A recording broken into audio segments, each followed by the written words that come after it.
A small island nation off the edge of Europe once controlled nearly a quarter of the entire world. At its peak, the British Empire governed over 400 million people. That's roughly 1 in 4 humans alive at the time. Its ships crossed every ocean, its laws shaped distant lands, and its decisions affected millions of lives. But this empire was not built in a single war. It was built slowly, carefully, and sometimes quietly. So how did Britain rise from a relatively small kingdom to the most powerful empire in history? And what did it take to hold that power across the globe? To understand this story, we must go back to the 1500s. This was a time of intense competition. European powers were racing to discover new lands and control global trade. Spain and Portugal had already built vast empires stretching across the Americas, Africa, and Asia. Britain, at this point, was not yet a global power, but it had one advantage. It was an island nation surrounded by the sea, and over time, it would turn this geography into its greatest strength. Britain's global journey began not with massive armies, but with small, fragile settlements. In 1607, the English established Jamestown, their first permanent colony in North America. Life there was harsh. Disease, food shortages, and conflict with local populations made survival uncertain. But the colony survived, and soon more followed. Across the Atlantic, Britain began building a chain of colonies along the eastern coast of North America.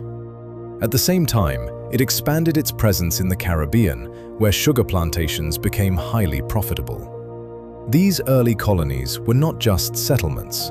They were the foundation of a much larger system. But the real engine of empire was trade.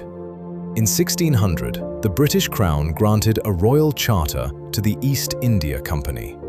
At first, it was simply a trading company, buying spices, textiles, and other goods from Asia. But over time, it gained extraordinary powers. It could sign treaties, build forts, and maintain its own army.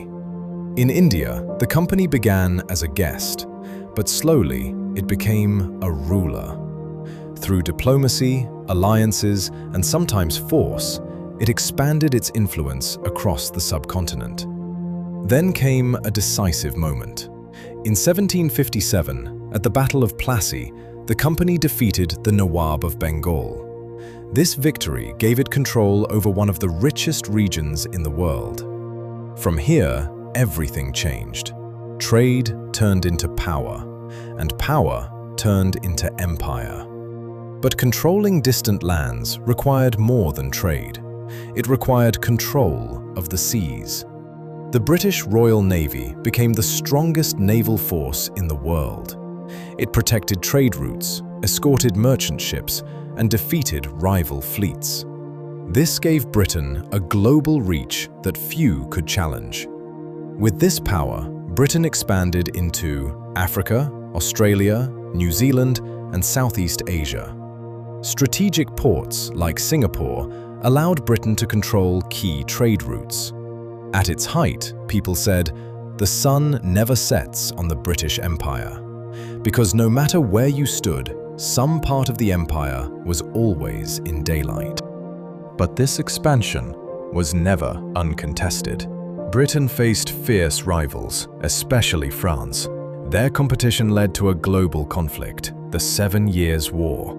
Fought across continents, this war reshaped global power. When it ended, Britain emerged stronger than ever. But not all resistance came from Europe. In North America, tensions grew between Britain and its own colonies. Taxes, representation, and control became major issues.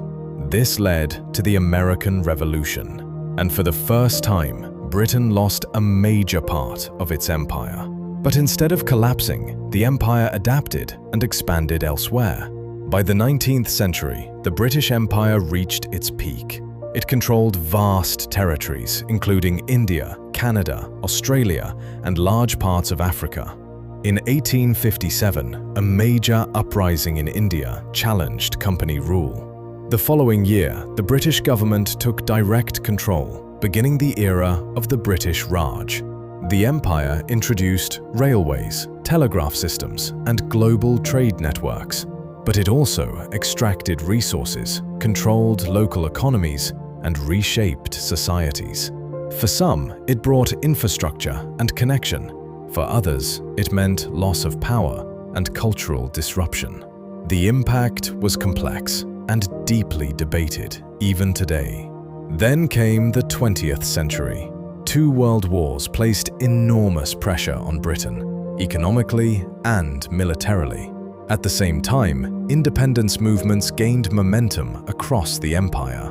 In 1947, India gained independence. At the stroke of the midnight hour, when the world sleeps, India will awake to life and freedom.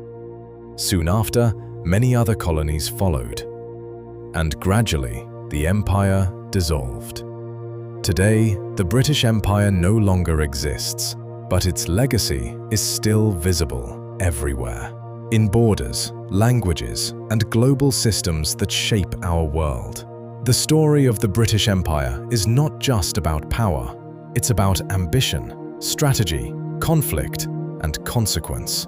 Now I want to hear from you. What part of this history surprised you the most? Or what topic should we explore next? Share your thoughts in the comments below. And if you enjoy deep, engaging stories from world history, make sure to subscribe to Historical Frontiers for more. And join us as we uncover the past, one story at a time.